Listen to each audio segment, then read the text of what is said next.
tayo doon sa kasabihan na habang may buhay, may Pag-asa. habang may buhay, may Pag-asa. Pag-asa. habang may buhay, may Pag-asa. pagsubok. Dahil tayo katiwala ng Diyos, binibigyan din niya tayo ng iba't ibang klase ng pagsubok.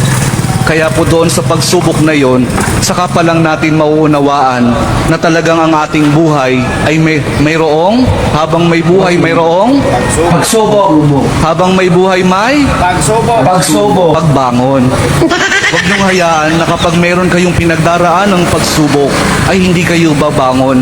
Kailangan meron tayong pagsumikap na pagtsatsagaan natin yung ating mga pagsubok na pinagdaraanan. At kapag mayroong pagsubok at mayroong pagbangon, saka pa lang natin mauunawaan na talagang ang ating buhay, na habang may buhay, may Pagbangon. habang may buhay, may Pagbangon. pag-ibig. Ang pag-ibig na nagmumula kay Jesus lamang sa ating mahal pong Jesus Nazareno.